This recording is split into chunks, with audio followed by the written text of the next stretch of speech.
Look who's coming up.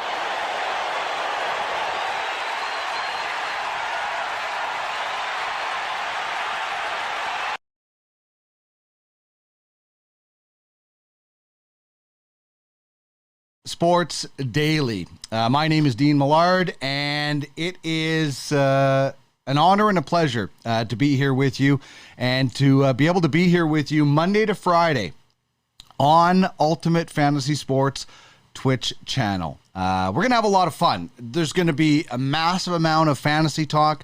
We're going to introduce you to the amazing leagues that we have going at Ultimate Franchise Fantasy Sports. And we're going to bring on some fun guests and have a real fun time talking sports, life, crypto, betting. We're going to have all kinds of people on. So this has been something that I've been looking forward to doing for a long time. I love, obviously, I've covered sports for a long, long time, almost a quarter of a century in television and radio. And I love fantasy. I watch sports now with a fantasy perspective more than ever. This past World Junior over the summer, for the first time in my head, I wasn't totally behind Canada because I had a bunch of Finnish players on my team that I owned with Craig Button and Ian Constable, and we'll tell you how we did. Hint, gold is our color. But we'll tell you all about that as we go. So I love combining fantasy. I love combining just chatting sports in general. And I love that we have this great message board and chat room here right on Twitch that we can discuss things.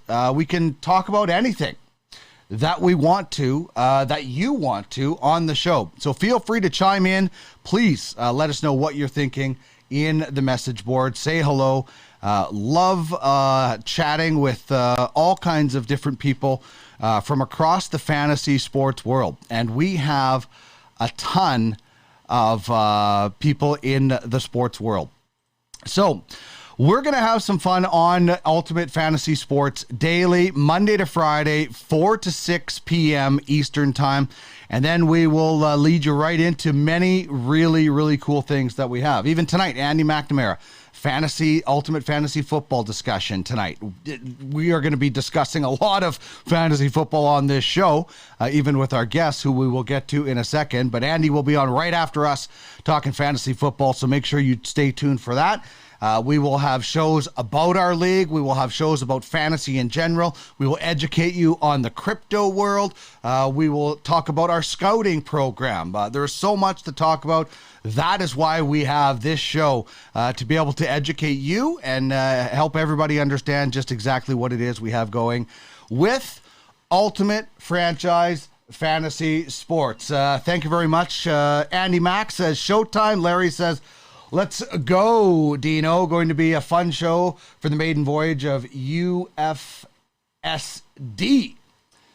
Sharp logo as well. Yeah, that was a beauty logo designed by Ross Mongreux, our guru. So, on the show today, Tony Charanduk is the president of UFF Sports. He's going to join us and drop by, and we're going to chat about some of the cool things going on right now, some of the really cool things that you'll want to know about in the future as well.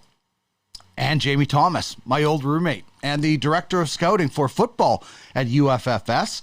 He is also executive producer of the Twitch channel, and he's a member of the Winnipeg Jets broadcast on radio. So lots of stuff that we can talk to him about. Some football news today that we will tell you about in just a second.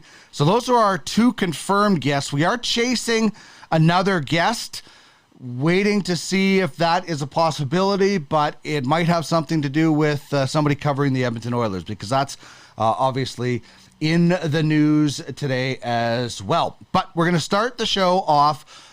Every show, we will start off with a question of the day. And the question today is, do you add a jerk tax when trading with a fantasy jerk? Now, full disclosure, I have probably had to pay the jerk tax more times than I would care to admit. because I probably would consider myself a bit of a fantasy jerk sometimes, or at least other people might consider me a fantasy jerk. But there is definitely people that I charge the jerk tax for. Like, there is for sure somebody. I'm not going to name names, but I will say there are people in the UFHL and in my other fantasy leagues as well, that when they ask me for a trade, I tack on what I call the jerk tax. Now, they might become better people, and then there's no jerk tax. But until somebody shows that they're not a jerk, they're going to pay the jerk tax. And there's some people that don't pay the jerk tax. There's some people that I get along terrifically. I find them excellent and what's the word I'm trying to look for? Responsible fantasy players. I don't charge them the jerk tax because they're not jerks. You don't pay the jerk tax. Now, on the flip side, you don't get a discount for being a nice person. You just pay the same rate that everybody else would. Ultimate Fantasy Sports on the chat says fantasy jerk remains a fantasy jerk forever. So you can't, according to them, you can't get off there. Like, if you do something nice or you show that you have redeemed yourself, I will. But until that point, until you do that, you remain on the jerk list and you pay a jerk tax. Shame. Shame. Shame. Oh, that's my good friend JT, Jamie Thomas, who's going to join the show. Him and I, we have, I think him and I have some similar fantasy jerks that we tax. Oh, Larry wants names. Bend the knee jerks. The price has just gone up. Maybe over time we'll give out some names as they become more jerkily or jerkish, depending on your grammar. I'm terrible at grammar. Larry is the grammar police with me because I'm always asking him those questions. So chime in. Do you add a jerk tax when trading with a fantasy jerk? You can hit me up on Twitter at Duck Millard. You can hit us up on Twitter at UFS Network. You can chime in those different ways. You can always get us on Instagram, UFF Sports Official, and you can check out the website, UFFsports.com. If you have any questions, info at UFFsports.com. But hit us up on Twitter. Let us know, do you charge a jerk tax in fantasy sports of any kind? If there's somebody you don't get along with, and you know what I find? I find that people, surprisingly, don't want to pay the jerk tax, so they stop sending me offers, which is good. I don't want to deal with jerks anyway. I like dealing with responsible fantasy people that, play by the right rules and are respectful. Like, that's one of the big things about not getting a jerk tax. If you're just respectful about how things are done and how things go and different things, you won't pay the jerk tax. It's easy to get off my jerk tax list. Jamie Thomas, that's going to be a little bit different. You're going to have to work really hard. It might be an impossible task to get off the jerk tax list when you're playing fantasy football. Okay, top three. We'll start every show with a question of the day. We can lead into different things with that. And we'll also get into our top three. Today, it is NFL storylines. What are your top three NFL storylines from the offseason? These would be great if they had an impact on fantasy football, which I think mine do. Like, even the number one storyline. Everybody hates the Browns. Like, how is Cleveland going to have any kind of season when, or maybe that's what they do is they rally. I don't know. I just think, like, with Cleveland, obviously not having their quarterback for the first 11 games and everybody hating the Browns, Baker Mayfield was really smart to get out of there. Obviously, if they're bringing in another quarterback, but we're going to talk about him in a second. Everybody hates the Browns. That is my bit. Like, they went from lovable losers to everybody hates them. Is that going to have a big impact on your fantasy team? It could, because they actually could be better. They could have that chip on their shoulder and say, screw everybody. We're just going to be the heels, and we're going to go out and win the championship as heels. So you could be looking at a boost for your Browns players. We'll talk with Jamie Thomas a little bit about that later on, about everybody hating the Browns and what that may have sort of an impact. DeVante Adams is gone from Green Bay. Aaron Rodgers is back, and Adams is a Raider. That's my number 2. And listen, I'll be honest, I'm a Raiders fan. I got Bo right there. It's actually Amy Trask's name on the back. Awesome Raider employee. Right-hand woman to Al Davis. The Princess of Darkness, as she is known. But I'm a Raider fan, so DeVante Adams going to the Raiders is great. Although, did you see the snippet?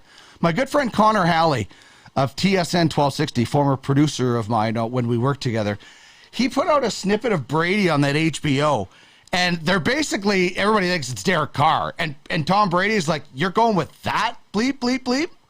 So throwing some shade at Carr, but Carr now has, arguably the best receiver in the game, one of the best.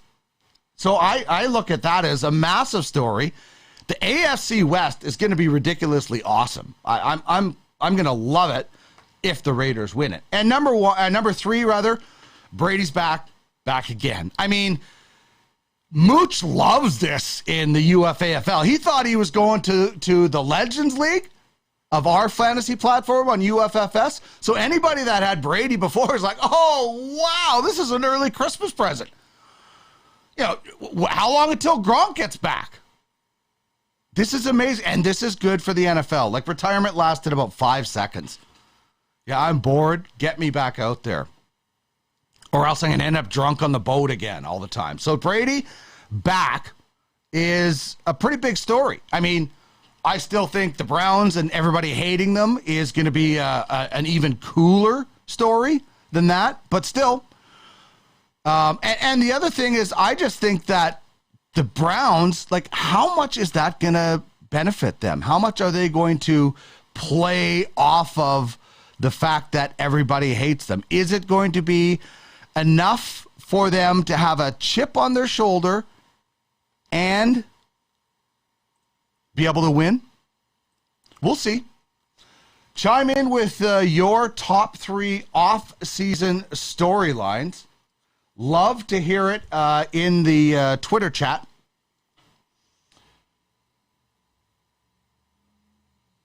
Oh, Larry Fisher says the UFFS jerk tax can be scored to cover the trade fees. That's actually a pretty good one, actually. Jamie JT says, don't even acknowledge trade offers with fantasy jerks. Yeah, that's right. Andy Mack says, I don't hate the Browns. Go Browns. Well, here, Andy, Cleveland against the world, baby. Run Nick Chubb 50 times a game. Let's go. That's what I mean. Like, this could be, like, I still think it's not going to be fun to be a Browns player this year because, listen, no matter what anybody says, nobody likes being hated all the time. Like, I guess Andy loves the Browns, so they got some love.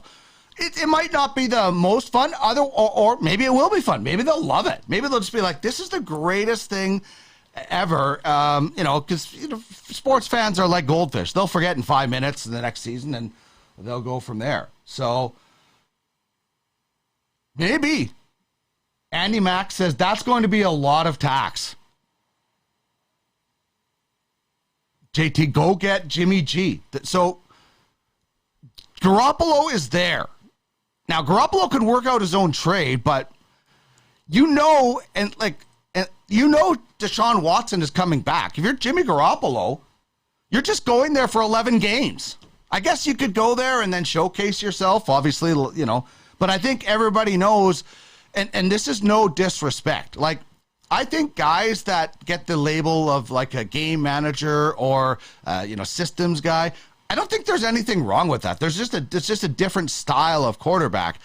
If you win, you win. Who cares? If you stand on your head and throw touchdowns with your feet, I don't care, man, as long as you win. So if Jimmy G goes there and wins, wouldn't that be something? Like, then he gets a new deal somewhere else. That's what it is. We'll check out the chat here. Embrace the hate, Andy Mack says. 24K Sports, no Jimmy G. Jacoby Brissett leads the team. There's got to be some fantasy connection there with Jacoby Brissett. Because who else thinks... no offense, Jacoby Brissett. Sam Darnold, no matter what, until that former Brown Baker Mayfield entered the equation as week 1 starter there. Quite the QB battle, controversy brewing as a storyline. And Tony, who's going to be a guest on the show right away, says, I heard Dean say everyone hates the Browns so many times, I had to change my outfit. Oh, jeez. Maybe he was going to be wearing some Browns. Andy Mack, stay strong. Plus, it's the only cold weather gear you have. Yeah, he's in Costa Rica, so it is quite cold. Okay, Tony Charanduk is coming up after this short break. We'll get him all set up. We've got some big stories to discuss as this show unfolds. Patrick Kane rumors to Edmonton. They keep heating up. Will it happen? The snipers in the UFHL would love that. The Panthers have named Baker Mayfield, as we told you, their starting quarterback in week 1. Sam Darnold, the backup. Carolina opens up week 1 versus Cleveland. I mean, that's obvious. They wrote that script for that. You couldn't have planned it any better. And how about the Yankees' second half slide? Since July 8th, they are 13-25. Since the All-Star break, they're 10-20. One team in 75 years had as good a first half as the Yankees had and had a below 500 record in the second half. And that was by 2 games. So the Yankees are 10-20 since the All-Star break. Man, oh man. And the dramatic win for Canada at the World Juniors, meaning East End wins the UFWJ. All of that still to come on the program. But Tony Charanduk, UFF Sports president, is around the corner. Stick around. We're back in a second. This is Ultimate Fantasy Sports Daily on the Ultimate Fantasy Sports Twitch channel and Ultimate Fantasy Sports Network YouTube network.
All right, we are getting back into things now here on Ultimate Fantasy Sports Daily. My name is Dean Allard. Thank you very much for chiming in, and thank you so much to everybody who is joining us on the Twitch channel. This is awesome. I love it. I will get to this. I will find these comments because Pipeline UFHL, my nemesis, says, my new favorite sports show. Thank you so much. And I will let you touch that gold medal we won at any time. Let's go, Patty Kane to a Canadian team. Alex chiming in. Yeah, you would like that, man. The Snipers. No kidding. And JT says, Dean the man. Stellar start. Love the energy. Thank you, Arnie, for that. We're going to keep the energy rolling with a man who always has something on the go, always in a busy meeting. And did you change your clothes, or you still got the Browns gear on, Tony? Just for you, I could feel Andy feeling the pain, so I went and put my shirt on. Yeah, you bet. Oh, that's good. That's good. All right, Tony Charanduk is the president of UFF Sports, and he joins us on the program today. It has been a real fun time since getting to know everybody in this platform, in this group, and you guys have been so fun to work with. I want to get into just what we're doing as a platform when it comes to kudos. This is a really, really big step for us, Tony, and I know everybody's really excited about it. How excited are you about this next step for us? Super, super excited, Dean. First of all, congratulations on the show. I think it's going to be fantastic. I think everyone's going to be excited, and it's going to be very informative and entertaining for sure. So congratulations on that. Yeah, the move to kudos is going to be a big step for the whole platform. Really like the team there, like what they're doing, like the technology that they have, and I think it's a big step up for us. They're up and coming, so it is, it's a new blockchain, but I think going along with them for the ride is going to be a lot of fun. So that's, part of what makes it great is we're working together, building something new and going forward. So it's kind of exciting when you get to be a part of their growth, and their growth will help our growth, and vice versa. So yeah, super excited. Yeah, I can't wait for it. I know everybody's really excited to see. I know that Kudos is really excited at what we sort of have building here and how we can help them. And it just feels really nice to be working in such a cooperative relationship. Yeah, exactly. And, it's very unique. It's a block. No other blockchain has computing power like they're going to have. So we'll be able to leverage that, and instead of using AWS and paying big money to run our platform every month, we'll get a savings there. And I think it can catch on pretty quick, and we're excited to be a part of it at the beginning. So.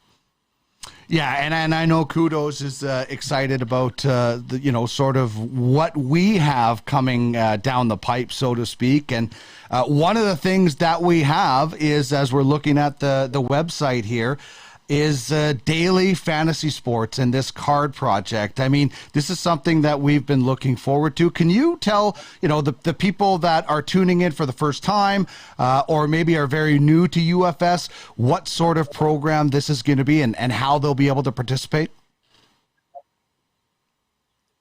Yeah, for sure. We're super excited about it. I think this was the missing piece of the whole ecosystem.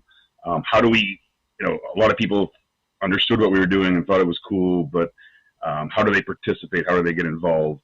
And this daily fantasy gives everybody the opportunity to be involved in the platform. And I think it's a really interesting twist on daily fantasy because it just adds so much more to it when you bring the NFTs in and that you're actually holding a digital asset. When you go play DraftKings, everybody can pick the same lineup. Everybody can pick whoever they want. With this setup, you need to acquire the players, right? You need to acquire the cards in order to play them. So it almost makes your deck of cards like a roster, right? Like you're managing, almost like managing a team, but you can play whenever you want, right? So the acquiring the NFTs in order to play them just adds that gameplay to it, where you can buy and sell.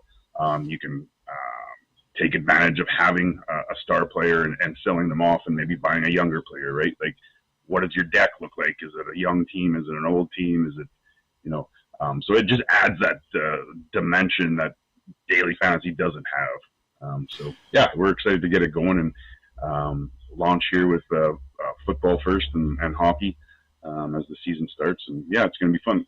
I just think the ability for the general public that do not own a franchise in UFFS, for them to be able to get involved in this and the trading and the selling and the buying, all of that stuff, looking for that perfect lineup and educating on what our leagues are about, because there's lots of plans for expansion. For people that don't know, our leagues mirror 1-to-1 with the actual league that they're based on. So our UFHL mirrors the NHL. All sports, basketball, football, American football, basketball, baseball, and hockey have pro leagues among others. So it is some really, really cool stuff. And the fact that I think that it's going to be more accessible to the public as well is something that's going to be a lot easier. We know crypto isn't going anywhere, but we also know it's not the easiest to get into. So making it more accessible is something that's really important as well down the road. Yeah, for sure. And it's a really good point, Dean. The marketplace is going to be way more accessible to everybody. You're going to be able to buy NFTs with your credit card. You're going to be able to buy NFTs with other cryptos. I think we've got it down to where it's going to be easy for anybody to get involved. And that's important. That's what we needed. It's taken some time for this whole thing to evolve that way, but it's going to be a very important part of our platform. So yeah, we're excited to get it going. And, also it's amazing for the general public to see, we're seeing some of these amazing jerseys and logos on the screen right now. I mean, we have some incredible artists that do these incredible logos, and we have some terrific creativity behind them and the minds behind them. I mean, listen, I have a hard time picking out my favorite, and I know we have the logo contest right now, but do you have some favorite logos in the kind of the UFFS world from different sports? There's so many cool ones, obviously. Yeah, it is actually. We're very fortunate. People put a lot of effort, and the branding is exceptional, I think, in our leagues. Very professional, and that's what we intended it to be. And if you look at what our brands are, as good as I think some of the professional brands. So very happy about it. The logo challenge is really fun. It's interesting to see who's coming out on top and who will actually be the ultimate logo. But I'm in the UFHL. I'm a big fan of the Yetis logo. I thought they would be up top, but Arlo and his Stingrays came through, and I think they have a good brand. It's a unique brand, and it's good to see. I think he also won on the baseball side with the Black Bears. So he's like that Black Bears one too. I think it's really cool that everybody kind of can personalize it if they want. I mean, Arlo uses the Stingrays. That's, obviously an ocean animal, and that's where he is. I go with the duck theme with mine. That's our family sort of thing. The Rock Republic representing Eastern Canada. I just think the personal touches and the connections to the owners is really cool, because who doesn't want to do that if they owned a professional team? And these are professional fantasy franchises. Yeah, exactly. I think it's a big part of it is the branding and having that connection to where the team came from, and that's why part of the thing is making sure we build these brands and not changing the names of teams so that they have this legacy, and we just keep developing the branding, and it's really powerful for the whole platform to have these brands. A crypto project has one brand, and we have 180 brands, right? So we can really leverage that and be unique and get that out there and get exposure. And it's really starting to happen. Starting to snowball in terms of, people participating on social media and their brands getting out there. So you add the daily fantasy to it, and people are going to have a connection to our brands and if they're playing it every day. So yeah, it's an exciting time right now to get this launched. Yeah, and something else that's pretty exciting as well is the Vr1 Racing. Bilal and Ross and I chatted about it last week. People can find the details on our YouTube page about this. But I mean, looking at this car, this is just next level. This is so incredible. And this racing that we're a part of, and that the things that we're putting together, it's amazing. Like, I think a lot of the stuff we do is next level. These racing games are so much better than the Atari games you and I grew up playing, man. It's so crazy good. Yeah, the graphics are insane, and big shout out to Bilal bringing that idea over to us. And basically, what it is a marketing tool for ourselves and for other crypto projects. So, racing is really global, easy to understand. People are going to enjoy watching these races just because the graphics are so unreal. But it's an opportunity for different projects to get their message across and out there consistently. Marketing is always a tough one, right? How do you market? How do you get in front of the people that the audience that you need? And this really gives you a year-round ability to get your brand out there next to some of the biggest brands. There'll be a Bitcoin car, there'll be an Ethereum car, there'll be we got more projects coming on all the time. So getting your brand next to these big brands in a competition, in something that's really engaging, right? Because every project's going to have a contest where people will design the cars and they're going to pick a car that they're going to use. Being a team member, being a driver, being part of the marketing for the team. There's a whole bunch of things that make it really engaging, and I think projects, businesses are always looking for how do they engage their audience on a regular basis. For example, you can get an influencer to do a video on your project, and they charge a lot of money to do that. But here, with the racing league, you have that exposure every week, right? And the ability to engage your community. So we're really excited about it. Pretty much any project that we have pitched this to is on board. So we're going to have a lot of exciting announcements in the next week, 2 weeks of projects coming on. And it's really going to get UFS incredible exposure that I don't even know if we could buy it, the kind of exposure we're going to get. So we're super excited about it, and it's going to be a lot of fun on top of that. That's the great thing. Yeah, just the watching it alone, you can't tell what is a game and what is real. So I can't wait. Drivers are going to be wanted, car designers.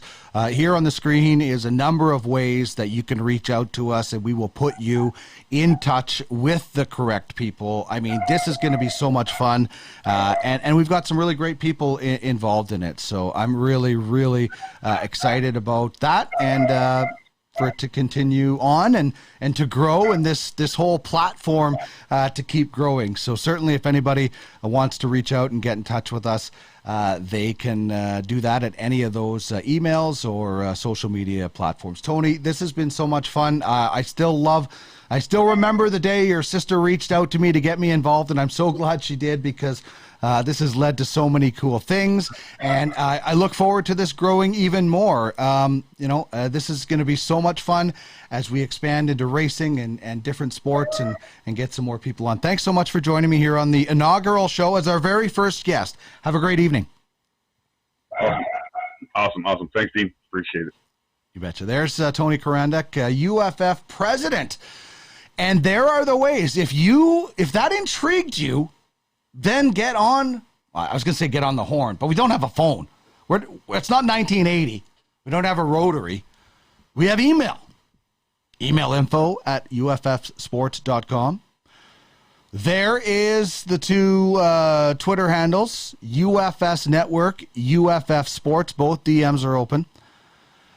UFF Sports Official is our Instagram, and you can check out the website, uffsports.com. Get in the game where you own the game. Cam Turner from North Star says, I like Tony's jersey too, the one on Dean's wall as well. Yeah, Bo. I can't wait for Bo to be a digital athlete in football and baseball for Legends League. Larry Fisher loves the Prairie Wheat Sox. Classic brand for baseball and UFF roots, one of my favorites. Cam says PWS logo is elite for sure. So many awesome brands across UFFS, according to Larry Fisher. Cool to see who the fans voted for in the logo challenge contest. Can't wait to see who comes out on top as the ultimate logo. The haunch always delivers the goods. Sim racing has big potential. I mean, those logos and those graphics and the cars, it's just next level. It is awesome. There's Bo, by the way, with the Amy Trask on the back. Keep the chat coming. Love that people are tuning in for this show. Hit us up at UFS Network. You can get me at Duck Millard if you want to as well. We're just getting started. Day one, guest one. We've got a lot more on the go. When we come back, we're going to present Fantasy Thunderdome. You remember Mad Max? 2 men enter, 1 leaves. This time we have 2 fantasy players, 1 will leave. We'll also get into the big stories. Tom Brady back at Buccaneers. Who cares? Like, it's Tom Brady. Why is this such a big deal? Like, why is there... It's not like Tom Brady was absent looking for another team. He's just hanging out, resting. Tom Brady's back.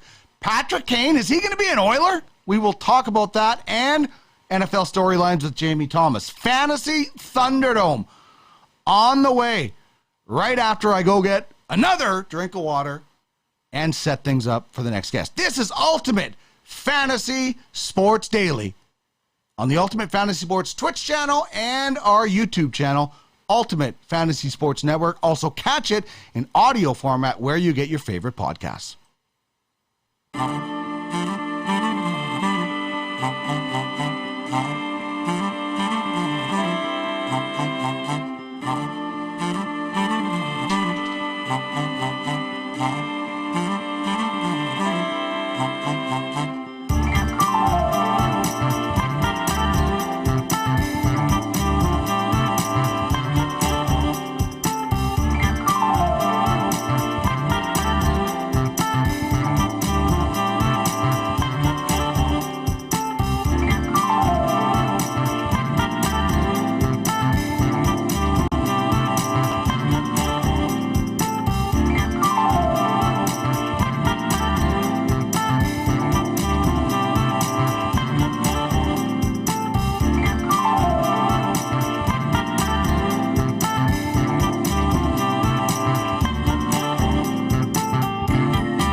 All right. Thanks very much for sticking around. This is Ultimate Fantasy Sports Daily on the Ultimate Fantasy Sports Twitch channel. You may be watching us on replay on the YouTube's on our YouTube channel, Ultimate Fantasy Sports Network. If you are and you missed the conversation with Tony Charanduk, you can catch it later. You can also find us in podcast format wherever your favorite shows are found. We will get that uploaded a little bit later today. Tony says Dean has nailed it. It's going to be the go-to sports show. Congrats, Dean. Thank you very much. Always nice when the boss gives you congratulations.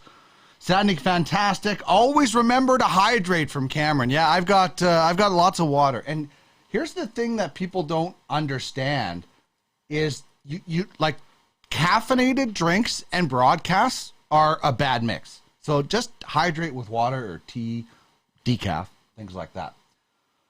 JT, Jamie Thomas, just the beginning for my former roommate in Ultimate Fantasy Sports on Twitch. And my man Clark Monroe chiming in saying, Wheat Sox checking in from the UFLB. You just missed it. We were giving you guys some love for that awesome logo, Prairie Wheat Sox. Love it. I have like a list of franchises that I'd like to buy and name.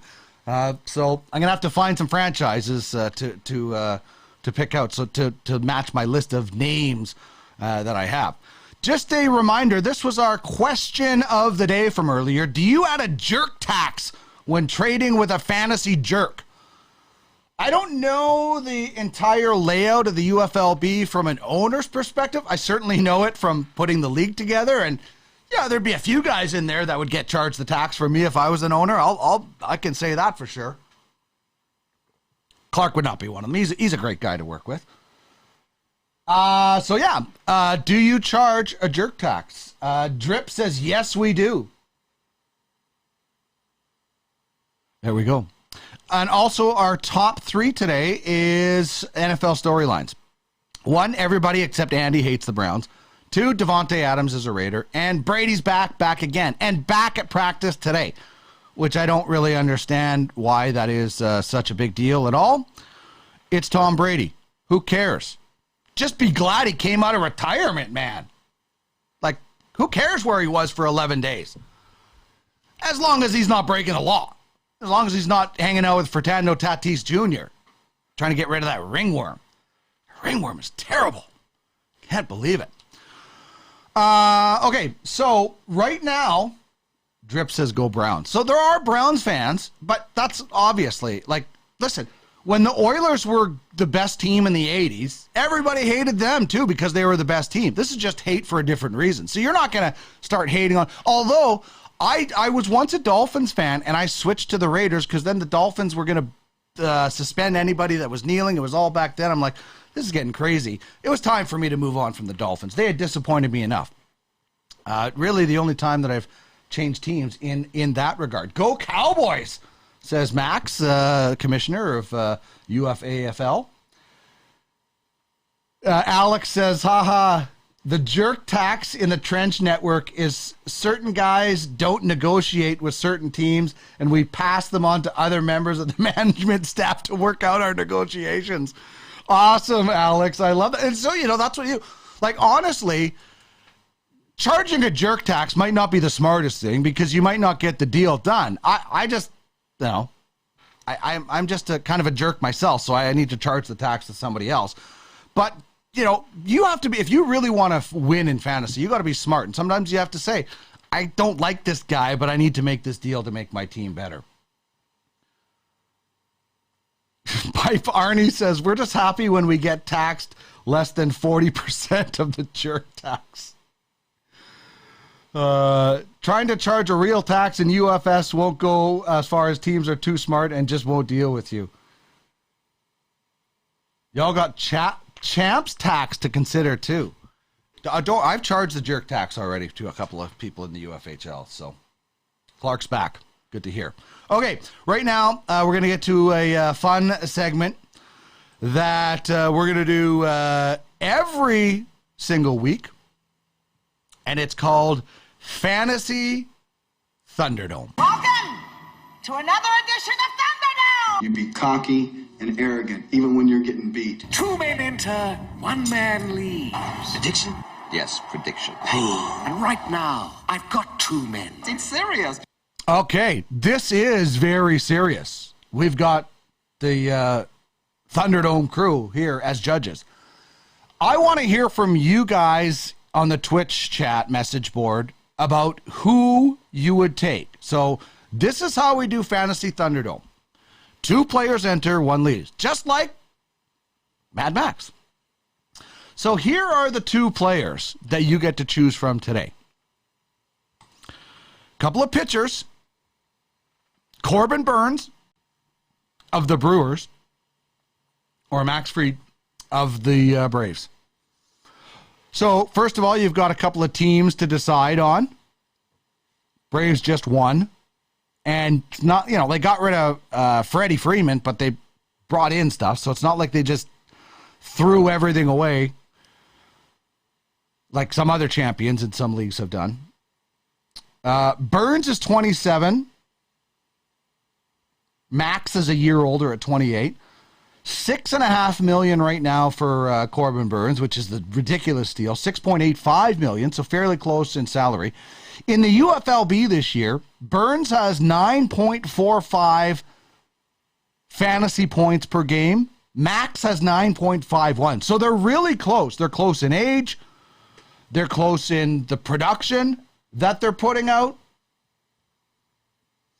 Everybody is saying Burnes.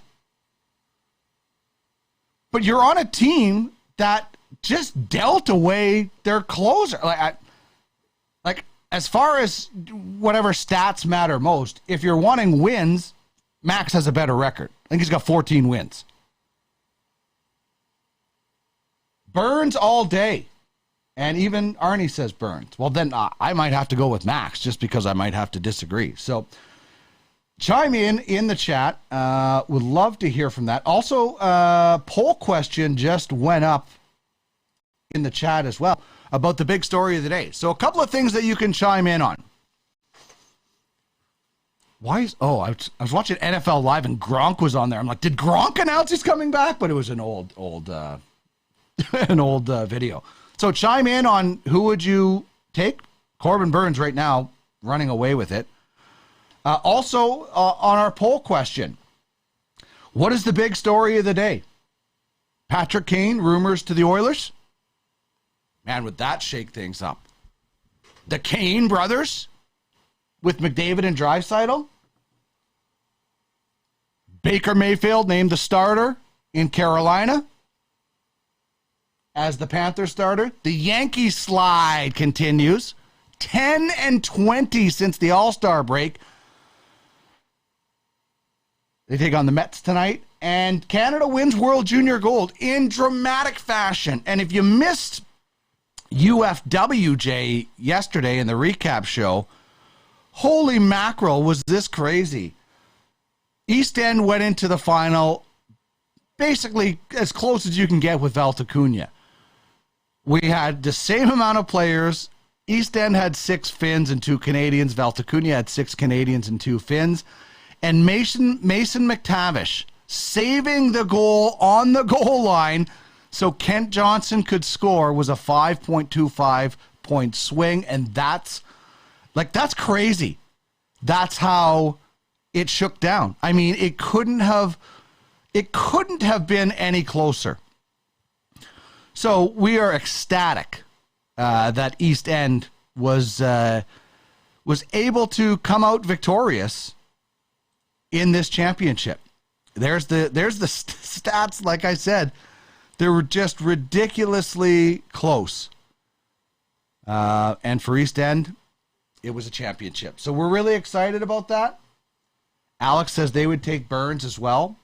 Clark's biased about Burnes though because they didn't, they realized that when he fell to them in the draft, they were really excited. I like Burnes as well. I think you might end up getting more points out of Fried because of the better team and the contending team. Not that the Brewers are, always out of it or, they have made the playoffs and losing to the Dodgers. But they did just trade away their closer. St. Louis is red hot.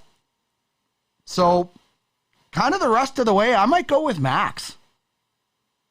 Better team, more stats. More quality stats. But long term, Burns is probably going to be the better pitcher. We'll see. He certainly has been so far. Love the interaction on Twitch. Absolutely love it. So let's get to some big stories of the day when we talk about the world of sports and the fantasy impact. And listen, I'll look at the poll question right now, and I'll see where we are. 44% say Patrick Kane rumors to the Oilers. By the way, you can vote extra with some bits, all those Twitch fun things. If you want to have an extra vote, feel free, chime in.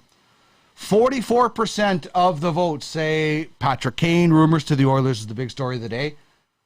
Baker Mayfield as the starter for the Carolina Panthers and the Yankees slide coming in at number 2, and Canada winning World Junior Gold is the number 4 story of the day. If there's something else, feel free to chime in with that in the other segment as well. And we are going to have Jamie Thomas in the second hour. Still looking for an Oiler guest. I'll check the text messages when I get off on this commercial break and see if we've got somebody. Drip says he gives up less homers. So I'm not sure if he's talking about Burns or Fried. I would have to check. 50% now, half the voters saying Kane is the big story of the day. We'll talk more about that with people as we go. Hopefully we'll be able to bring in an Oiler guest. If not, we'll just keep the open stuff going after commercial break. I'm going to check the text line on the cell phone, see if I can round up an Oilers guest. And if not, we'll get back to your thoughts. I'll give you my thoughts on Patrick Kane and some of the other big stories. Still to come, Jamie Thomas, Jets Radio, and the Director of Football Scouting for UFFS. Lots of preseason football chatter still to come, and much more. This is Ultimate Fantasy Sports Daily. We're back in a second.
right. Thank you very much for sticking around on Ultimate Fantasy Sports Daily, Monday to Friday, 4 to 6 p.m. Eastern Time, right here on Ultimate Fantasy Sports Twitch channel, uploaded later to YouTube and in podcast audio format just for Arnie. The only person we do it for is Arnie. I'm just kidding.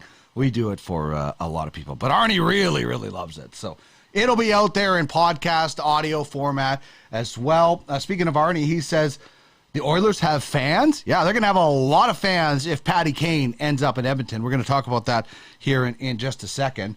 And Drip says, yes, less homers for Maxi Man. M. Pagano 71. Kyle Turpin, the next great NFL returner? Hashtag eMetcalf, hashtag Ask Andy. Andy's coming up with fantasy football in an hour's time. Ultimate Fantasy Football. So we're going to have like a mini segment with Jamie. Andy has got you for a full hour. Get your fantasy football needs sorted out.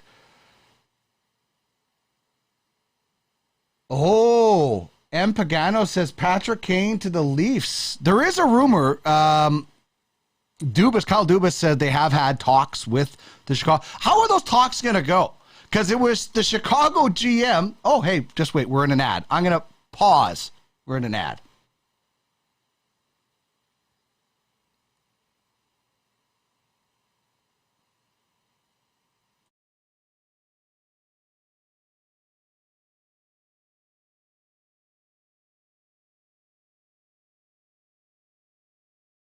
We're back now. It was just a short ad. So there we go. So Kyle Dubas to how would those talks go with Kyle Dubas and Davidson of the Chicago Blackhawks? Because it was Davidson who apparently leaked the trade talks that they were having. So is Dubas saying, yeah, I'll take Kane, but it's going to cost you because what you did before? And then the Hawks are like, yeah, just try to get out of the first round for once, okay? You know, like get out of here. So we'll see.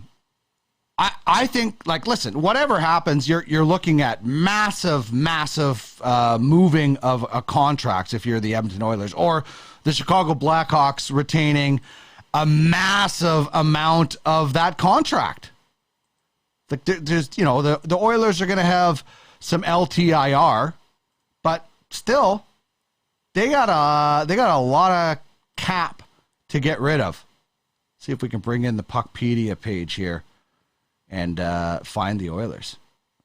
They are in, you know, they're going to have to get some relief from either the Blackhawks or some other team.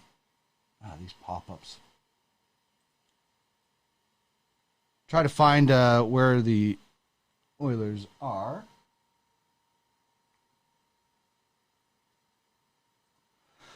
I think Patrick Kane, nobody is going to say we don't want Patrick Kane.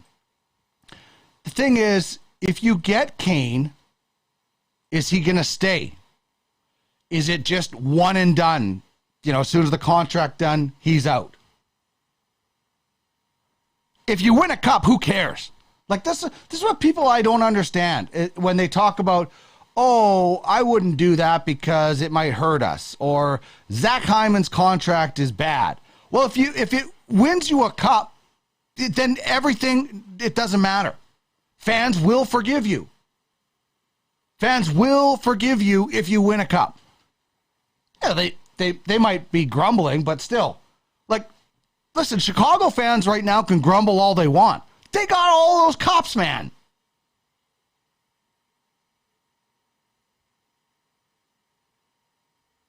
Alex says he will lose his bleep if Kane lands in Toronto. It would be awesome. You know, if Patrick Kane is looking at Canadian teams, I guess he could look at Ottawa and see the amount of stuff they've done. Toronto is so close to where he's from. M. Pagano 71. It might be the only move the Leafs could make that would get me excited again.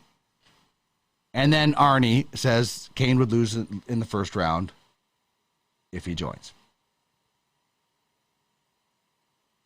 So I don't know. Listen, the Oilers, it would be incredible. What I want to know is, what happens to the depth chart if you get Patrick Kane? Like, who's leaving? Who is leaving on this depth chart? And listen, I think Patrick Kane is awesome, but the Edmonton Oilers need a little bit more help on the blue line than they do need anywhere else. You've got some players that are the same as other players who make way more money. So something has to give. Patrick Kane is great. Nobody's turning down Patrick Kane if you can make it work. But where's the blue line help? Like, if Oscar Klefbom was somehow healthy, then I would be a lot more comfortable with that blue line. But he's not. He's not playing again. I think signing Kulak again was smart. So we'll see.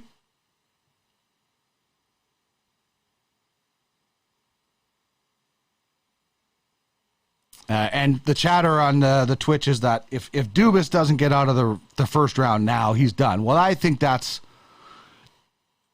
How many more times are you going to go? Like, that Toronto team is, ridiculous. Now, is it Kyle Dubas' fault in the playoffs? He puts the pieces together. Leaf fans, you tell me what is the missing piece for Toronto? I don't know. I know what the missing piece is for the Green Bay Packers this year. And that's their star receiver who's now in Oakland, or in Vegas rather, with the Raiders. So we're gonna chat with Jamie Thomas in a little bit about some big news in the football world. But the big stories we're talking about today are Patrick Kane. The fantasy element of that is incredible. Like, is a guy like Ryan Nugent-Hopkins, his fantasy value decreases. I believe he's with the Grizzlies. But the Snipers, they're loving it. If Kane ends up in Edmonton, that means two of their stars, Eichel and Kane, get new homes with star players in the UFHL. And where does Patrick Kane go on your draft order this September or whenever next month, this month, whenever you're doing your hockey drafts? If Patrick Kane is an Oiler, is he a top 5 guy now? Like, he'd kind of not been obviously a top 5 guy, but playing with McDavid or Draisaitl, Patrick Kane's probably a top 5 guy now in fantasy. I know he's older, so in dynasty leagues, if you're starting a dynasty league, you're probably not taking him top 5, but if it's just a starter league again or whatever it is, he's top 5. Drip says go Hurricanes. I like what the Carolina Hurricanes said. I wish Dougie Hamilton was still there from a fantasy perspective and a selfish fantasy perspective. Cameron says, adding Kane would be peak 21st century Edmonton. Oilers would start 6 forwards if they could. Well, you might see 5 on the power play, as we've seen in the past from different Oiler teams. And they run 4. And that first power play unit in Edmonton, they play like a $1.40. It's like, I don't know, the Canada power play in the gold medal game was the number 1 unit for almost 2 minutes straight. And they got like 5 power plays in a row. And the Oilers, they run that number 1 power play for $1.45. And the second power play, they're like, Oliver, please, can we have some more power play time? That's a terrible English accent, but they're like begging for scraps at the table. Well, McDavid's out there, racking up power play time. So if you have second unit power play guys in Edmonton, don't get too excited. They don't get a lot of power play time. So there's your fantasy tip for today. If they're not named McDavid, Draisaitl, Hyman was a good net front presence, Kane, Nugent-Hopkins, those 4 guys, sometimes there was a switch in and out. You're not getting a lot of points. You're getting barely any table scraps. Even if they score, they're always starting. The only time that number 1 unit doesn't start is when they were just out there. And you add Patty Kane to that, then some guys that you're looking at, like your Puljujarvis, those guys, they're not getting a sniff of the power play. They don't even get it hardly now, and they wouldn't if Patrick Kane was involved in this. So I want to touch on that World Junior Championship. And basically, I just want to say, I'm not going to bash the organizing committee. They did what they felt was right, but it was a cave most of days. The final was great, but I'm not going to berate them, but they should have had a plan for lower ticket prices. Maybe they couldn't. Maybe, I don't know if it was a Hockey Canada decision. Maybe they just said to heck with it. Maybe some of the tickets were sold and people just didn't show up. I don't know. I will say the hockey was awesome. It was the closest fantasy or World Junior event I've ever been at. Only one team gave up double digits in a game. I've never seen that. Usually 4 or 5 teams. Now, does it have to do with a third of the players opting out? Possibly. There would have been some really skilled players in this tournament, and there might have been a little bit more offense. Now, the tournament was highly skilled, but it was competitive. Latvia only gets in because Russia is out, and they make the medal round. And if you weren't aware of the Ultimate Fantasy World Juniors, it was incredible. Dynasty Fantasy, like all of our leagues, it takes whatever you're involved with to the next level. Colcock says, Hockey Canada, learn to read the room. No kidding. Like it's August. It's a recession. The organization doesn't have a great name right now, obviously. There should have been 20 or 30 tickets. Or they should have kept the tournament in Red Deer where the Holinka was, in a smaller barn. Like, I'm not worried about people not going to the Ivan Holinka. That's for the scouts. But you didn't have to have, it's just, it's a really good point. Learn to read the room. And at some point, my father-in-law, Bill, came up with this one, and it's not the first time he's came up with a smart idea. But he said, why didn't they give it out to like hockey programs or baseball teams? Get a bunch of kids in there or something like that. You give out 20 free tickets to a hockey team, some parents are going to have to buy. So I don't know. Prices were too expensive. Crowds were low, but the hockey was awesome. For guys like Mason McTavish to come back and play the way he did, it was great. And if you missed how the Ultimate Fantasy World Junior ended, Mason McTavish for Valtacuna saved a puck off of the goal line. That allowed Kent Johnson of East End to score the game-winning goal. If Johnson wouldn't have saved that, Finland would have won, Valtacuna would have received the goaltending bonus, and they would have won gold. Instead, it was a 5.25-point swing for East End, and the team that is partly owned by myself, Ian Constable, and Craig Button, the first ever gold medalists in UFWJ. It was absolutely awesome. I absolutely loved it. So I can't wait for December already. The other big story, we're going to talk a little bit about what's going on in the NFL with Jamie Thomas next. He's the football scouting director for UFFS. He's also on Jets Radio. But the Yankees and their second half slide. Sorry, Mooch. Sorry, Yankee fans. I'm not a Yankee basher.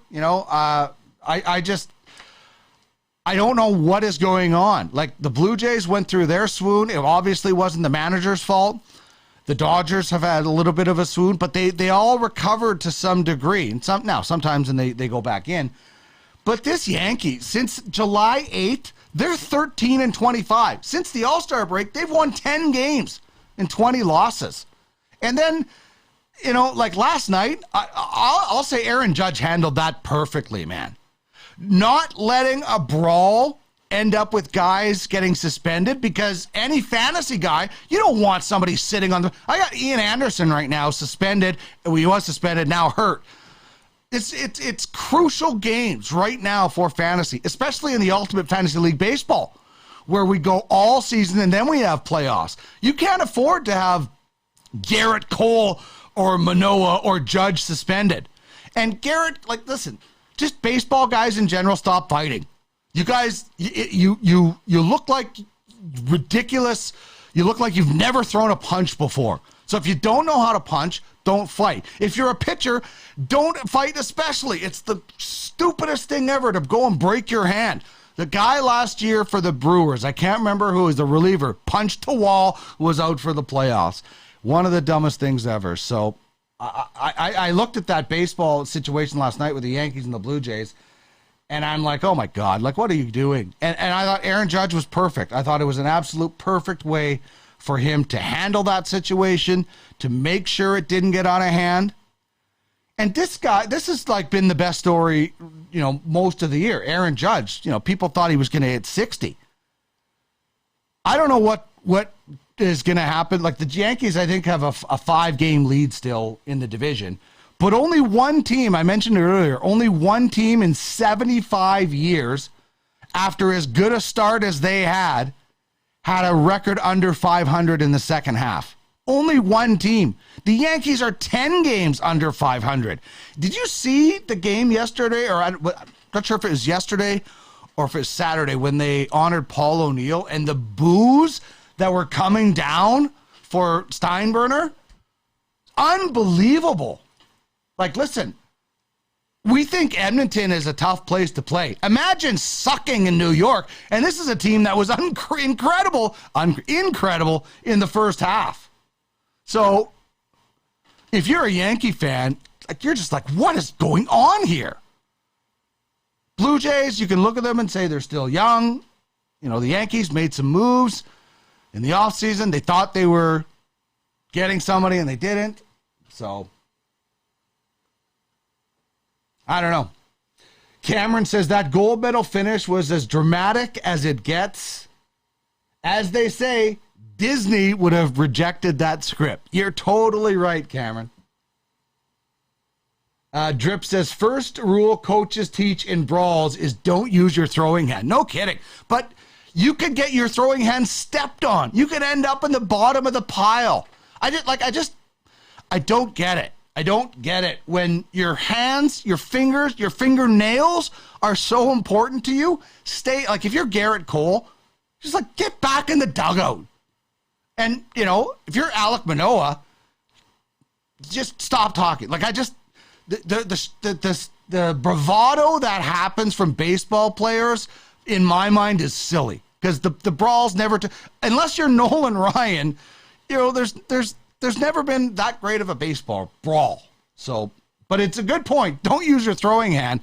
If you're going into brawl, tape your hands up, bubble wrap them so nothing bad can happen. The last thing you want is somebody stepping on it with their cleat. That is not good news. All right. Love the chatter on Twitch, on the message board. Keep it coming. We've got another 40 minutes to go, and then Andy McNamara takes over with Ultimate Fantasy Football. You have fantasy football questions, he will have the answers. You have questions about the Browns, he won't shut up. So don't ask a question about the Browns, or we won't get any fantasy football questions. So that's coming up when we return. I'm going to go hydrate. I might visit the outside to get some fresh air. It's 30 degrees. I don't know how fresh it's going to be. And Jamie Thomas, Jets TV, and the director of scouting for UFFS football will join us on the other side of the break. This is Ultimate Fantasy Sports Daily on the Ultimate Fantasy Sports Twitch channel.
Thank you very much for sticking around the program. This is Ultimate Fantasy Sports Daily on the Ultimate Fantasy Sports Network. My name is Dean Millard, and we have some really fun programming lined up for you. Andy McNamara is coming up right after I am done here at 6 p.m. Eastern with Ultimate Fantasy Football.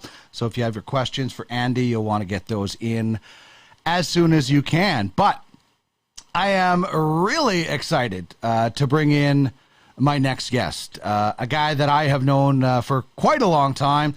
He is also the director of football for UFFS, Mr. Jamie Thomas. Jamie, how's it going, buddy? Dino, your show is elite so far, so I'm really glad to be on it. Thank you for having me. And I to be the guy that was on your first show, it's emotional for me. Yeah, you're getting verklempt. You're getting I'm a little watch verklempt. Crybaby after this. After Crybaby, it's going to be on the docket tonight because of how emotional I am about this whole thing. Yeah, so we should tell people, like, when you and I were roommates, I'm just trying to fix your I'm trying to do this show and Produce and produce at the same time. Not the easiest. I'm switching your call. Anyway, I'll bring you back in a second. We were roommates, and we should point out that I would make you watch the movie Cry Baby all the time with Johnny Depp, and like you would literally get up and leave the house when I would put it on. It like there's few things, now that I'm a dad, you listen to the same songs over and over again with your kids and you just can't take it anymore. You snap. That's what Crybaby did to me. I would snap because I just couldn't believe that you took that movie seriously and we'd actually have to watch it.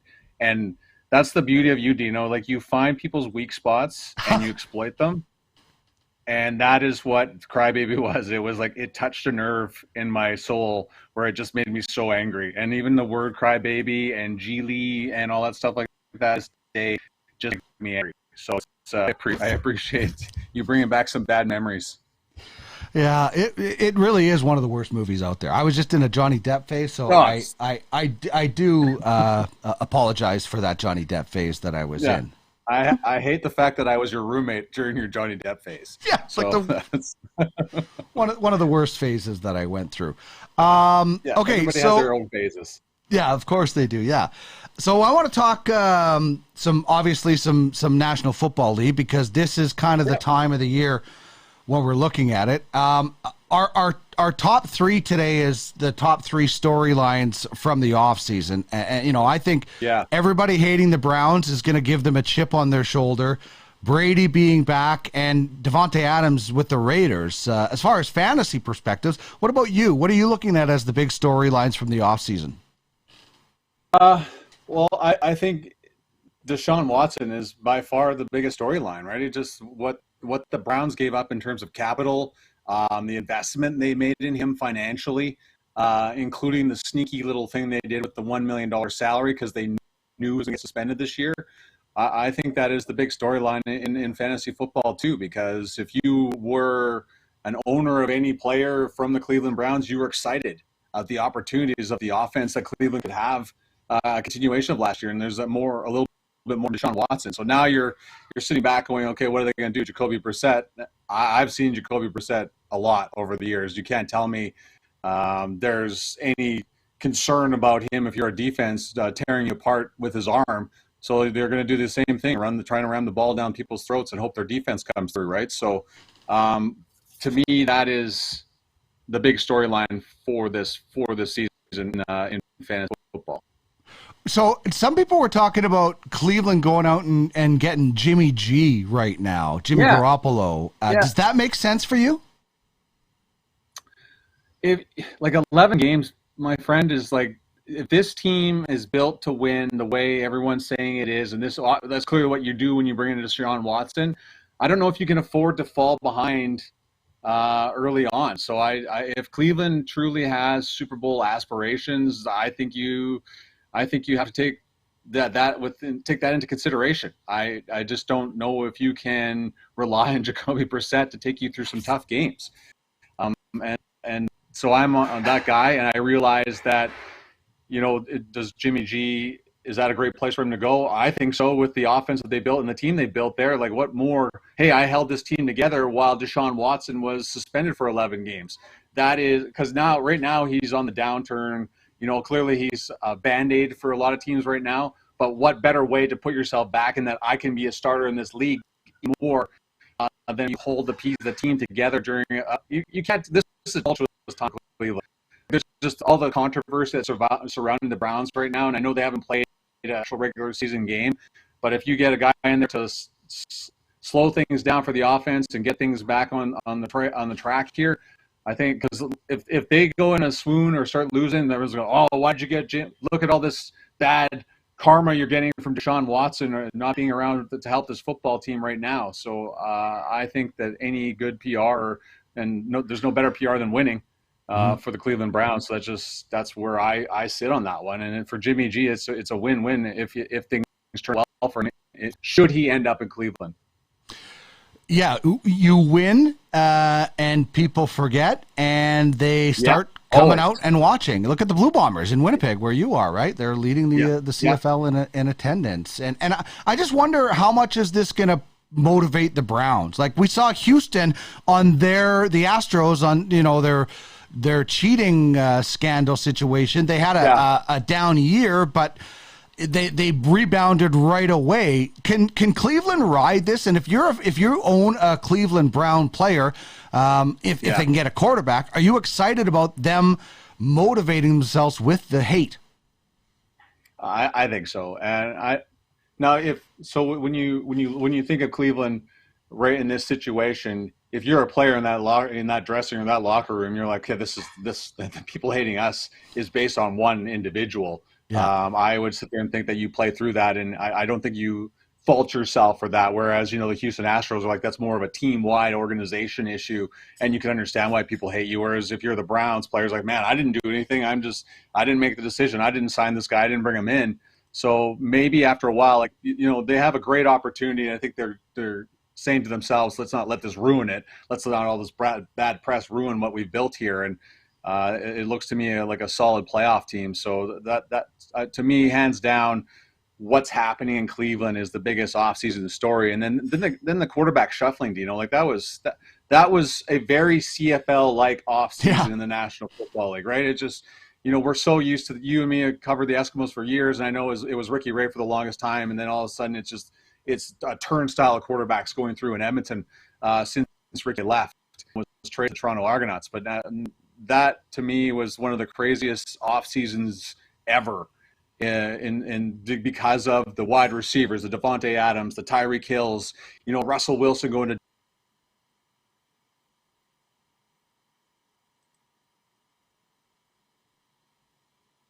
Denver. The NFL, as it always does, it grabs our attention, but that was not usually the way that they have to grab people's attention. That was just an offseason like none other. And A.J. Brown going to Philadelphia, and these big contracts being handed out to the likes of Tyreek Hill, and numbers we haven't seen at that position. So, and that's another, I don't want to say controversy, but it's just something where you have to think about, okay, I'm giving Tyreek Hill $30 million for him to touch the ball 10 to 15 times a game. And I know there's that threat of him. That's where I'm not saying an issue, but it's just like one of those things where you're scratching your head going, okay, yeah, he's a difference maker, but is it $30 million a year? And this is from a guy that has loved the Dolphins since Dan Marino came along in the mid 80s. And I've questioned many of the things they've done over the years as a faithful Dolphins fan. And I don't excited about Tyreek Hill. Don't doubt that ever. He is an electric playmaker the Dolphins haven't had. And, if they want Tua to succeed, they have given him the weapons to do so. But, man, $30 million is a lot of your team's cap to spend on a guy that, won't sometimes isn't going to touch the ball more than 10 times a game. Injuries are always part of, or should be part of your research when you're drafting in fantasy. And obviously there's key injuries. Football, more than any sport, guys are dropping left and right in training camp and the preseason. Yeah. Any particular ones for people to keep their eye on? Some guys are out for the year. Some guys may not be out for a long time, but football's a short season. You need your fantasy points. So who are you looking at as far as key injuries right now? Well, it's like there's so many obvious places to go, but I think what happens to your offensive line when it goes to crap because of an injury look like in Green Bay, David Bakhtiari, the one of the best left tackles in football. He is hurt, but now has come off the PUP list and, could play week 1, which is a miracle in itself. That changes things for Green Bay entirely, and that solidifies the offensive line, which gives, Aaron Rodgers more time. They can run the football a little bit better, like all those types of things. That plays a large role. Look at what's happening with Tampa's offense. I know Tom Brady came back today, but who is going to protect him with all the injuries they've had in the offensive line? So it's you and I could sit there and go back and forth that this receiver being out is going to hurt them. This guy here, but if your offensive line isn't intact with the solid players, like Tampa Bay had a couple of retirement in the offseason, but now these injuries coming in, that plays a large role in what Tom Brady and the offense is going to be able to do in Tampa Bay this year. And then another thing that comes to mind, he's still on the field, but what about Matthew Stafford and his elbow? One of the weirdest stories this offseason about, it's like a pitcher's injury. That plays a large role into what type of throws he can make, and that hurts the abilities for Cooper Kupp to have the numbers he had last year. Does that hurt the run game? There's so many variables in this with that elbow issue that Matthew Stafford is having. And I know he's as tough as it comes. We've seen, NFL films of him getting absolutely annihilated, going off the field, coming back on the field. He's as tough as it comes, but does that change? That will change the offense if he can't make certain throws because that elbow's bothering him. So that is something to me that if I'm, I have Cam Akers or Cooper Kupp on my roster, I'm wondering how that's going to work out for the Los Angeles Rams and fantasy players as this season wears on. Jamie Thomas is joining us. He is the Director of Scouting for Football in UFFS. He's also executive producer of our Twitch channel, and he's on the broadcast for the Winnipeg Jets. We'll talk about that in just a second. But one thing I want to get into is the risk of drafting players who are or may end up getting suspended. I mean, professional athletes, whether it's baseball and Trevor Bauer, who's suspended for a long time, or football and Ridley, or Desean Watson, or guys who may, do we have to start researching these guys to see what might happen down the road? Like, there is definitely a risk. You don't have to, I'm not saying you have to defend the player for what their actions, because some of these actions are deplorable, but I'm just saying you have to know the risk of drafting a player who may be suspended and be able to pivot if you do. Yeah, and then it also depends in your fantasy league what the rules are, right? And if you have a place for a guy that's suspended on your roster that doesn't take up a bench spot or something like that, then maybe you consider it. And I even had an owner in our fantasy baseball league, the Great White North Baseball League, ask me about Fernando Tatis. Is there a place I can stash a guy that's suspended? Absolutely not. He's a bench player, so he's either on the field theoretically, from fantasy perspective, or a guy on your bench, right? So it's something you have to think about, and it plays into the whole role of doing your research before you do these things. And then the trickle-down effect that we've already talked about, Desean Watson, how does that hurt the guys that could be fantasy studs for you this offseason? Those are the types of things you have to think about. Is it a dynasty league? Is it a redraft? Like those, that all plays a role, and that's what makes this all so much fun, and that we get to talk about this. And we don't need to get into what the person did. It's the unfortunate part about fantasy. It's just, how does it affect me? That's the only thing that we really think about before we get into the actions of said player and what they did. So it changes your strategy. But if you're like a gambler, a guy that's like, I like to shoot for the stars, Desean Watson is going to join me in week 12, getting close to the fantasy playoffs. I mean, I believe his first game is against the Houston Texans. So what better way to come back onto that could help your fantasy team that day, with him trying to prove something for a team that theoretically gave up on him, but traded him away after him going through the times and the controversy that he brought on himself. So that's all stuff that you have to consider. And it just depends on the rules in your league, or if it's a keeper. There's so many ways to go about these things, but it's also one of those things that makes it fun to do your research and find out these things. And maybe if you find out something that somebody doesn't know in your league, you can sneak how this is all going to work out a little bit earlier. You can take that chance in your draft to put him in there. So I remember Desean Watson going very early in the UFAFL draft to the Timberwolves.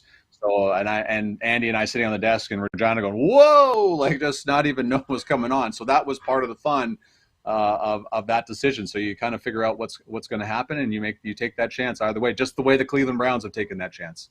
Yeah, if you can survive until then with somebody else and bring Desean Watson in, then that's great. And listen, I think we can separate having a guy on your fantasy franchise and doesn't mean you support everything they do in their life. You're trying to win a fantasy. Biggest change in fantasy football for you over, I don't know how, 10 years. I mean, is it the tight end usage and popularity? I think so, and I remember, clearly running backs are always on the top of the list, but back in the day when I played fantasy football, when Emmitt Smith and Barry Sanders were running things, there was the one thing in a touchdown-only league, Barry Sanders, you have to think about, because remember, he'd always get taken down on the 1 yard line, and they do something, and Herman Moore would catch the next pass, and little things like that. But if I had to go with what's changed the most now, well, how about our league, the UFAFL, involving offensive linemen? Pro Football Focus has brought in an all-22 league. That includes offensive linemen and punters and kickers. Just finished a 53-round draft on that. So I think fantasy players or platforms are realizing that there's this need and desire for all the players to be involved, and people that love offensive linemen and individual defensive players too. That part is starting to come in a lot more, and just the scope and guillotine leagues, I know those have been around, but just all these options that you have to play this great game in fantasy sports is changed. But yeah, and then you look at the way the tight end has come in, and the passing game has changed significantly. I know it's been a constant over the past, say 10 years, but there's just a lot of different ways to do this and a lot of different ways to play this game. And if you're deeply embedded and you want to know, how David Bakhtiari is going to affect, can help you win, the UFAFL is that right place, and even All 22 on Pro Football Focus. So just all the different ways you can play this game is something that I've marveled at, and I really enjoy taking a part of, and the different ways you can play is something that I like a lot. And it's not just National Football League. I mean, Ultimate College Fantasy Football League. Yeah. It's so awesome.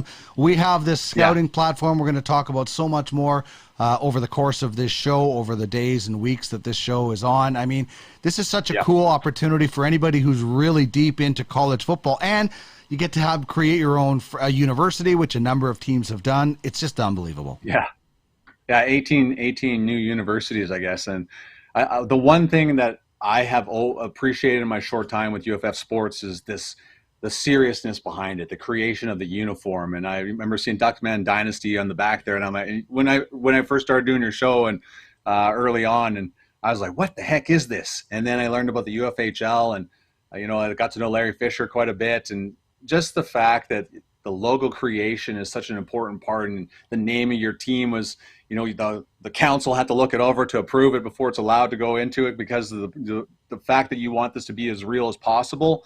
That's the cool part. And with the Ultimate College Fantasy Football League, that is, to me, an untapped market. We've kind of, the EA Sports game went away for a bit while they figured out the whole licensing issue, and that kind of disappeared. And then you look around the internet and you're trying to find all this information on college fantasy football. It's not really there. Well, the fact that this is starting to go on, there's 18 teams, and the ability to expand, who knows how big this can go, Dean, right? There's over 100 FBS teams out there. That there's an unlimited reach of players that you can get to and teams that you can have in this platform. So just to start with the modest 18 is just the beginning, and it gets underway right away here. The schedules, 11 games, the bowl games play a role in this. This national championship and semifinals play a role in it. It's going to be crazy. And, the participation from the athletes itself, Andy McNamara's latched on a couple of guys from the University of Hawaii. I think there's going to be a more openness to it, right? Professional athletes already have they're busy. They've had their time. They, don't have to do all this stuff. I think the college player is kind of that untapped resource that we can go to, and I believe will be a big part of the success of the Ultimate College Fantasy Football League, and just thrilled that we have it. And then the fact that, a scout can own a player through college, and he leases them off to a college team, and then he can get drafted, and just the slow process of each player, and then eventually get into the American Football Legends League, that to me is just, it blows my mind half the time when I talk about all the places this can go, and the reason why we're so excited about being a part of this franchise or this company. It's, I used to sit back and listen to your shows and talking about it and how the ultimate, the UFHL, and I'm like, holy cow, all 31 teams, and watch the expansion draft. I was just fascinated that you guys did this. You bring in Craig Button, and I found out Peter Labardius and Sam Cosentino are scouts in the UFHL. That I don't think we push enough, right?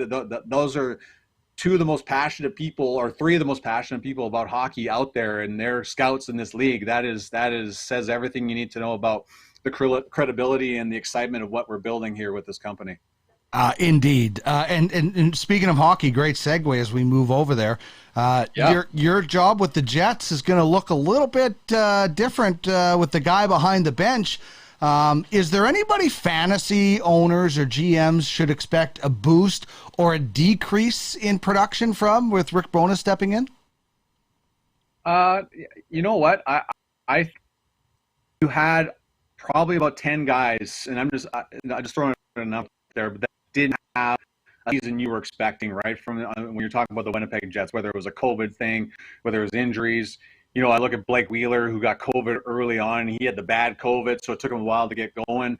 Same with Mark Scheifele. It took him a while to get going in December. And Scheifele said that he didn't feel right till about Christmas.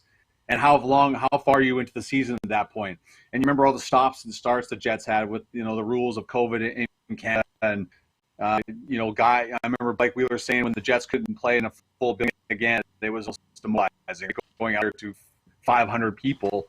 So there's a lot of things that happened this season that led to certain Jet players not having the season that we expected. So I will make the easy one right now to me, Dino, is Mark Scheifele. He's all in. He had a conversation with Rick Bowness. That's one of the first things that Rick Bowness said, that he talked to Mark and said that he's ready to buy in. And a lot was made of his final comments made last year, and his final availability. But there wasn't a lot of clarity put to the fact that talked to Kevin Cheveldayoff. He had not had the exit meeting yet. He talked to him after his media availability. So he was not fully in on what was being discussed and what the thought process was last season, right? So he took a lot of heat for what he said, but it was pretty much essentially what Pierre-Luc Dubois said. I just need to know what direction this team is heading. I'm paraphrasing. And that was, what are they thinking about winning? Are they going to blow things up? I'm not, those are the types of things that they want to know. So Mark Scheifele to me is on the top of the list. Another guy, Nikolai Ehlers, was hurt, took a dirty knee in Washington. Dmitry Orlov, and then missed 18 games. He is a legit 30-goal scorer for you, and if he's healthy this year, I think the sky's the limit for Nikolai Ehlers, and will be given a great opportunity, and might even see some power play one time. We don't know that yet. We have in camp. For Nikolai Ehlers, I think there's a great opportunity under Rick Bowness to improve his numbers. And you think of, we spoke with Pierre-Luc Dubois on our podcast, Ground Control, which is the official podcast, Winnipeg Jets. He had mentioned that he was going on to begin to skate with Kyle Connor, and those two had already built a pretty good chemistry past season.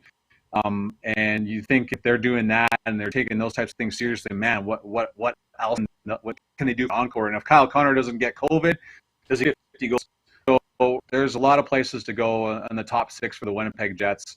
I also think that Neil Pionk's going to have a better year.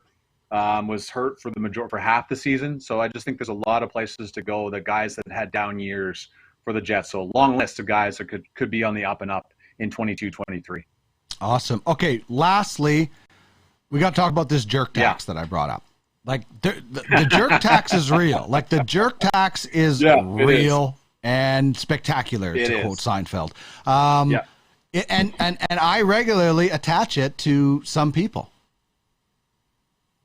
You should. Are you can't tell me when you get a trade. Go ahead. Okay, so you can't tell me when you get an email from somebody, you see it from blank. Do you take it seriously? No. Not the first offer for sure. You know it's going to be garbage. Exactly. Yeah, and every once in a while you'll get that offer from said quote unquote jerk, and you'll be like, "Oh, this is actually decent," and you'll try to barter a little bit and throw something back the other way, and the jerk will completely go back to the original offer. I agree with you. There's got to be a jerk tax. You have to give me a first back just for this horrible offer. It's just the lunacy of trades that come across sometimes, and you wonder to people, did you actually think I was going to fall for this? Or I've been in this league with you for 12 years. Why do you actually think at this time I'm going to accept this trade from you? That's the part. You're always scratching your head at some points.